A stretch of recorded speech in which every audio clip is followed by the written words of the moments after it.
Get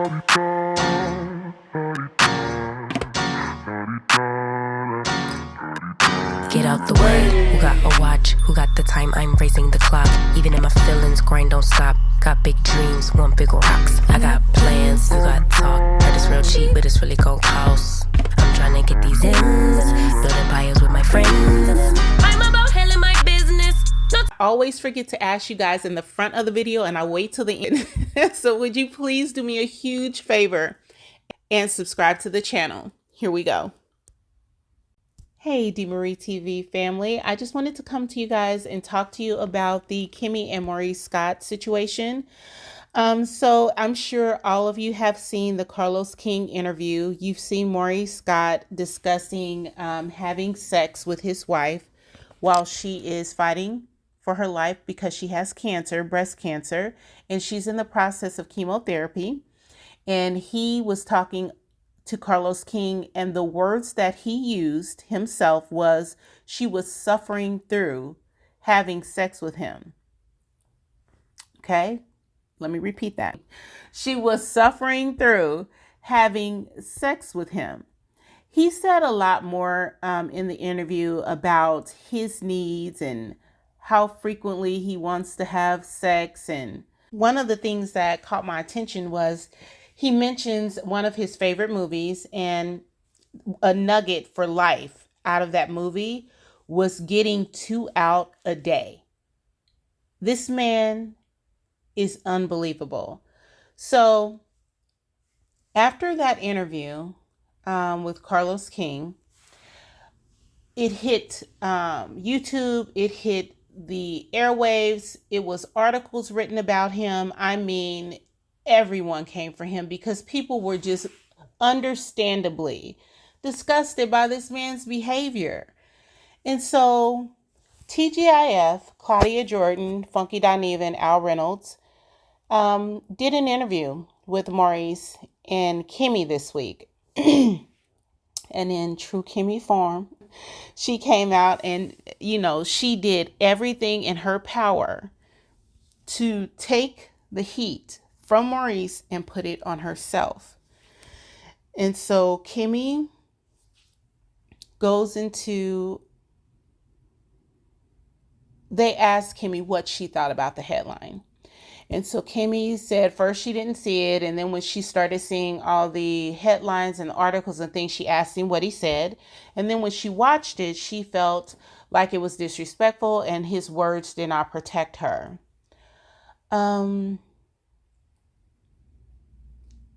But then shortly thereafter, she goes into, now first, just let me say, Maurice has never forced me to do anything. Maurice has never threatened to leave me.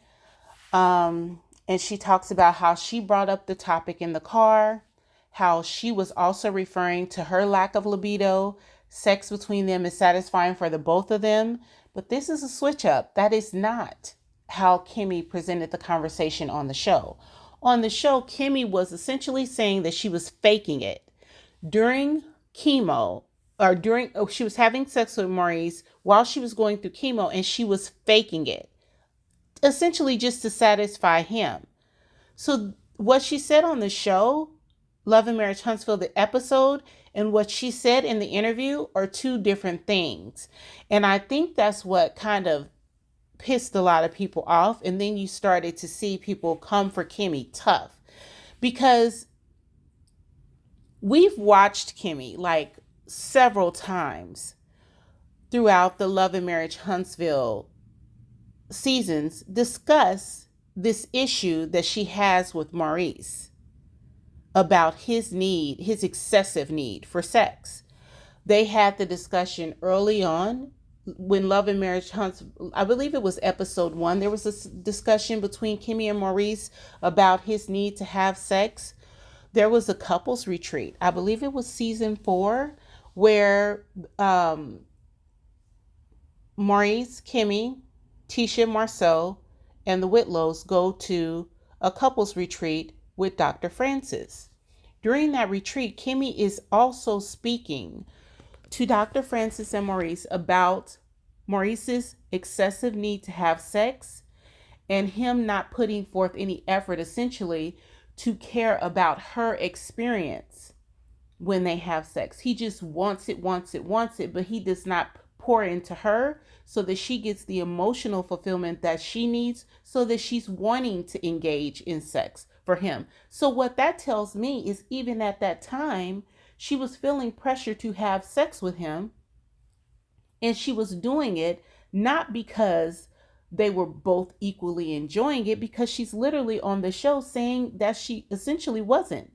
And Dr. Francis had to speak to Maurice about understanding sex is a sharing of the two bodies. Both people should want to be doing that. He, at that time, was doing the exact same thing that we are speaking about today. So I think Kimmy, like a lot of abuse victims, or victims of abuse, they try to take the heat off of the abuser when the abuser begins to get attacked. It's very common. But Kimmy is someone who's in a relationship, and she is being abused by her husband because he's using sexual coercion to pressure her to have sex when she does not want to. And this is a real thing. It's not something that should be overlooked or dismissed. This is a serious situation. And Carlos is cackling and laughing about it. And I'm thinking, this man, Carlos King, has shined a spotlight on some couples that have very real issues. And instead of dealing with those issues, addressing them, he just kind of uses them, each of these couples and these people, for ratings and TV, and never once tries to help these people and fix the situations that they're in. What him and Maurice were laughing about was not funny. It's not funny. It's literally something that happens to, a group of people in this country. It's about, according to the National Sexual Violence Resource Center, this is something that happens to 13% of women and 6% of men. They experience sexual coercion, which is unwanted sexual penetration after being pressured in a non-physical way to have sex. It's a thing, you guys. It's not something that people should be, laughing at or thinking is funny, or just, in interviews kikiing about. What has happened is Kimmy has let something out that she didn't think, I believe, that Maurice was going to further let out the bag. And so now they're trying to put it back in, the bag, so they don't have to discuss it. But now that it's out there, it should probably be addressed in a proper manner. But do we ever get Carlos King to address anything in a proper manner? He never does. He never does. But he has all these women on these shows who are experiencing different types of trauma. It's very weird. It's very weird. But for those of you who don't know, the National Domestic Violence Hotline has some information on their website about sexual coercion. And I just wanted to go over a little bit about that with you guys. So what is sexual coercion? So if you've ever felt pressure to have sex with a partner and you did not want to, it's not something that you desired, but you may have felt guilted into it, or like you weren't able to say no to that partner for whatever reason, that's what sexual coercion is. That's what it is. So it's another situation where it's an abusive situation. It's centered in power, like most abuse, power and control. And that power and control that the abuser has to have over the victim, it tends to infiltrate every aspect of your relationship. And so it's not uncommon that an abusive partner will then try to force intimacy, whether you want it or not. And I'm not talking about rape. I'm not talking about physically, forcing you to have sex. It is more subtle. It's them making you feel like you owe them sex. It's making you feel like if you don't give him sex, he'll go get it from somewhere else. It's normalizing their sexual expectations by saying things to you like, I need it, I'm a man, I have to have it every day, I want it 2 times a day. This is a classic case of sexual coercion. And I believe that Funky Dineva and Claudia Jordan could have hit on that, but Kimmy deflected in the way that she answered her question by saying, he's never forced me, he's never threatened to leave me. What one of them should have asked her is, then why are you having sex in the middle of fighting cancer and chemotherapy when you don't want to? Did you feel like he would go get it somewhere else? Were you afraid that he would cheat on you? And the answer to that question, in my opinion, is 100% yes. She knows her husband. She knows her husband. She knows he's probably cheated on her anyway. And her need to have sex with him at least once a week, whether she wants it or not, is her effort to try to keep him in the relationship so that he will not step out and have sex with someone else outside of the relationship. But unfortunately, Kimmy, nothing you do is going to deter him from doing that. Men who want to cheat will cheat. Men who don't want to cheat will not cheat. He has to value his family and his marriage more than he does cheating. That's it. It's nothing you can do to stop it. You can have sex with him as many times as you want to. It's nothing that is going to prevent this from happening. But if there's any other people out there who are experiencing this type of issue, I just want you to know that there is a domestic violence hotline for this. It's 1-800-799-SAFE, 1-800-799-7233. Kimmy, people are concerned about you. And I think when you defend Maurice, when we clearly see that something's going on, you're making a wrong move. This is an opportunity for you to have a real discussion about an issue in your relationship, and you guys to stop using Monster as a storyline. Stop using him to deflect about what's happening in your relationship and actually talk about what's happening in your relationship, because you're on a show that you're supposed to do just that. You're supposed to disclose what's happening. It's Love and Marriage Huntsville. Melody and Martell put all their shit out there. They did not survive it.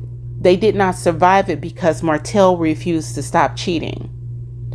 You and Maurice can choose to fix this and choose to be an example on how other couples can resolve this issue in their marriage if you're just honest about it. But if you're going to come in front of everyone, and primarily you guys' viewing audience is women. So Kimmy, if you're going to stand in front of women and tell us we don't see what we know we see, that's going to make a lot of people turn on you.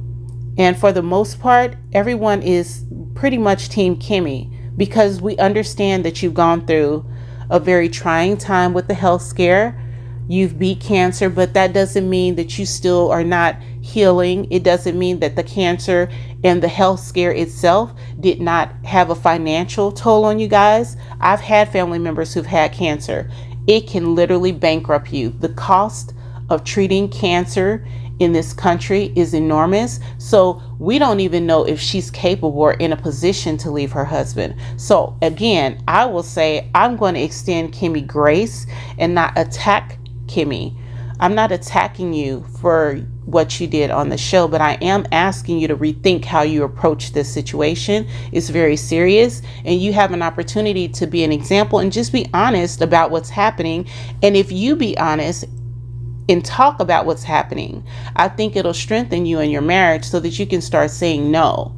Because the abuse that is happening, we all see it. We see when you say, I don't want to go talk to Kiowa, and he sets the appointment for you to talk to Kiowa anyway.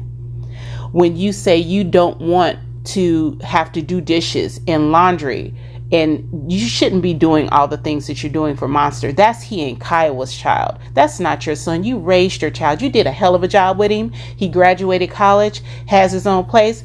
You're done. That doesn't mean that you cannot be a bonus mom, but raising Monster is not your job, and it damn sure shouldn't have been your job while you was going through cancer. You shouldn't have been cooking. You should not have been cleaning. You should not have been having those discussions at all. But you did it because Maurice wanted you to. So we see a lot that he does not respect what you want to do. He does not hear your no's. He does not value you in the way that he should. And he definitely does not pour into you the way that you pour into him. That's apparent. And I think you all work really hard for us not to see more of that by making Kiowa and Monster the ways for you to deflect. We see that as well. Kimmy, if you take this opportunity to address these things and really start working on telling Maurice no and changing how he treats you, requiring him to treat you better, then there's a great opportunity for you guys to have a long-lasting relationship. Everyone can change. You just got to want to do it. But if you just keep saying yes and doing what he wants you to do when he wants you to do it, that's not going to be fulfilling to you. It's not. He's just going to keep using you, and no one wants to be used. No one wants to be used in that way. So hopefully, they'll get it together, and Carlos will take some opportunities or take an opportunity on the reunion to really address this issue. It's a serious issue. But if they don't and just bury it, we'll see something come up, a season or two down the line where she's going through the same thing, or they'll get off the show because it'll just be too much for her to continuously disclose what's happening. But this is a situation. Kimmy is in an abusive situation. Let's see what Carlos King or anybody else does to attempt to help her. But if, the past is any indication of what will happen in the future, I don't think Carlos or Owen will do anything to help her, just as they have done nothing to help Melody. I think they are making money off of these women, but they are not protecting them. And that is a problem. So, DeMarie TV family, what do you think? How do you feel about this? What do you think about the sexual coercion? Do you feel this is something that is happening in their relationship? What do you think about the way Carlos King is handling this situation with Maurice and Kimmy? The fact that, again, Owen is silent. There's no statements about anything. They're just laughing and having a good time. Tell me what you think about it. Give me your comments below. Like the video, subscribe to the channel. And if you guys have any topics that you want me to cover, just drop me a comment and let me know. I love the feedback and I do respond. Thank you so much, you guys. Good night. Get out the way. Who got a watch? Who got the time? I'm raising the clock. Even in my feelings, grind don't stop. Got big dreams, one big one.